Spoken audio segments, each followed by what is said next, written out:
एक घटना है। घटना क्या, दुर्घटना है।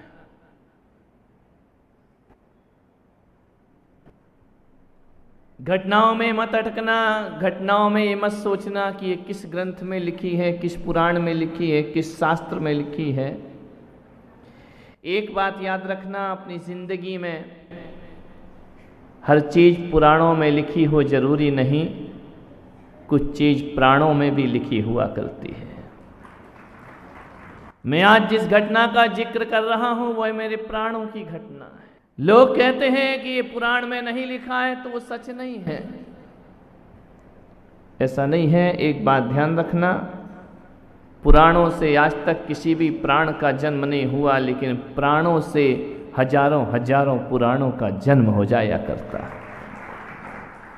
प्राण है तो पुराण है, प्राण नहीं तो पुराण नहीं। बहुत पुरानी घटना है, अतीत की घटना है, आज से हजारों करोड़ों अरबों वर्ष पहले हुई घटना है, सत्य घटना है।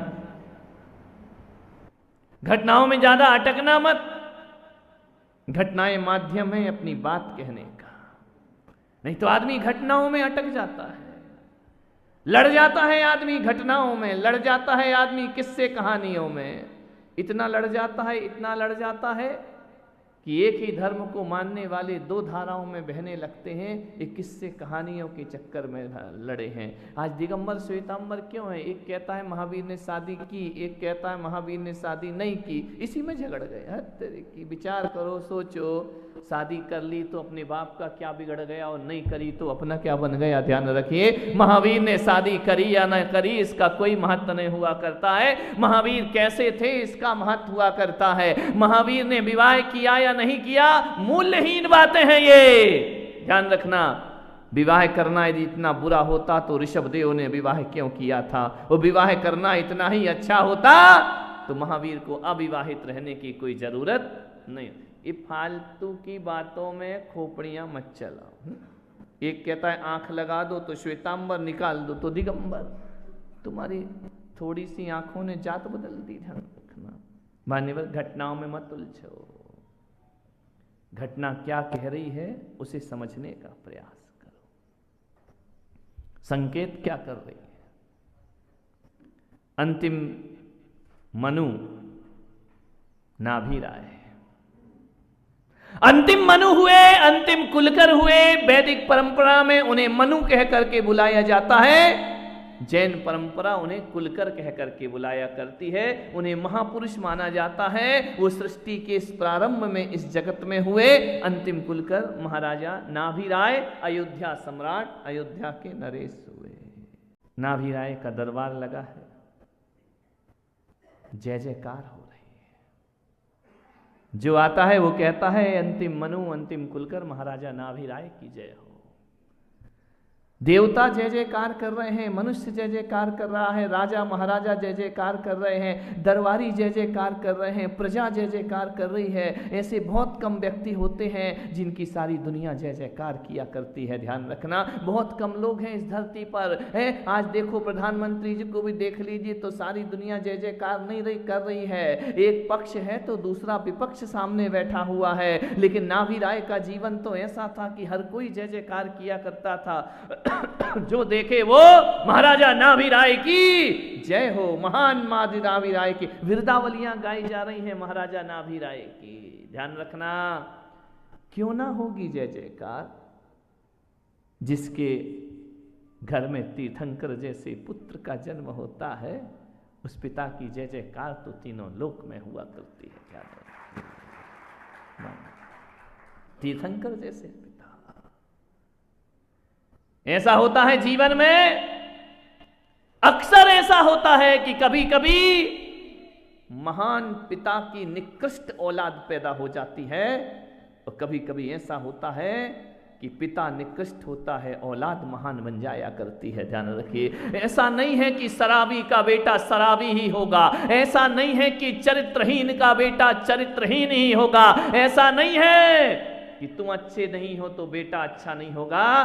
कभी कभी डाकुओं के घर में भी ईमानदार बच्चों का जन्म हो जाया करता है, ऐसा कोई महत्व नहीं है। अरे ऐसा नहीं है कि कीचड़ में पैदा हुआ है तो वो कीचड़ में ही रहेगा, कभी कभी गंदे कीचड़ में भी कमल खिल जाया करता है, आकाश की ऊंचाइयों को प्राप्त होता है। ध्यान रखना, नाभि राय बहुत महान थे, जैनों में बड़ा महत्वपूर्ण स्थान है उनका, ध्यान रखिए।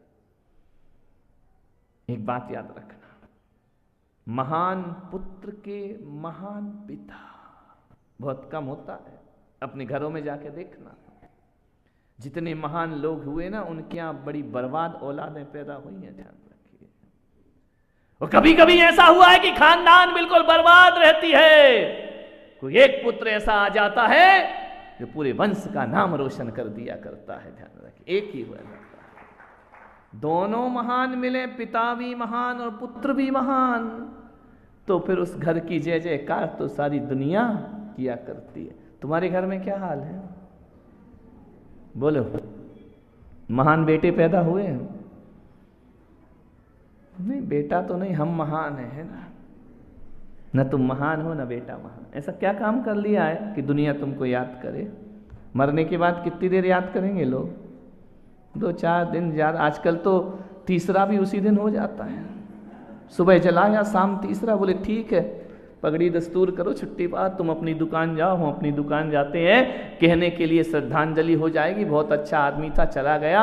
अंदर तो कह रहा था कि भगवान कितने जल्दी उठा लेता है, भीतर से कह रहा था कब उठाए इस दुष्ट को इस दुनिया से। ध्यान रखिए, आदमी कहता कुछ है और होता कुछ है।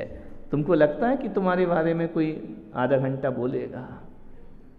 क्या बोले? किया क्या है तुमने? खाया पिया, बच्चे पैदा किए, मकान बना लिया, दौलत जोड़ ली, बस जी ली जिंदगी। क्या ये जीवन का चरित्र है तुम्हारे? विचार, ऐसा क्या किया है कि लोग तुम्हारे बारे में 2 शब्द बोल रहे हैं? कुछ करो, कुछ काम करके जाना। दुनिया में आने वाले जाते हैं रोज लाखों, बेकार खाने वाले। ध्यान रखना, लाखों जा रहे हैं इस धरती पर। और एक बात याद रखना,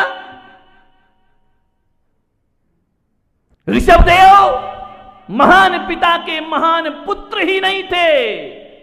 देखना, मैं जहां आपको ले जाना चाहता हूं, ऋषभदेव महान पिता के महान पुत्र नहीं थे, बल्कि भरत जैसे पुत्र के महान पिता भी बनकर के जिए हैं। ध्यान रखना, अकेले महान बेटे बनकर नहीं जिए, महान पिता भी बनकर के जिए। बाहुबली के महान पिता बनकर के ऋषभदेव जिया करते हैं। महान पुत्र, महान पिता, महान पुत्र बनना ये बहुत मुश्किल का काम होता है दुनिया में। आपसे निवेदन है, मान्यवर जितने लोग यहाँ बैठे हैं, मैं चाहता हूँ कि अपने बच्चों को ऐसे संस्कार दो, ऐसे संस्कार दो, ऐसे संस्कार दीजिए अपने बच्चों को कि तुम्हारा बेटा विद्वानों की सभा में आगे बैठने की काबिलियत रखता हो। ध्यान रखिए, एक पिता का कर्तव्य है अपने बेटे के प्रति कि ऐसे संस्कार दो, ऐसे संस्कार दो अपनी औलाद को कि वह विद्वानों की सभा में आगे बैठने की काबिलियत रखता हो। और एक बेटे का भी कुछ कर्तव्य होता है अपने पिता के प्रति। आज मैं दोनों कर्तव्य बोध करा रहा हूं।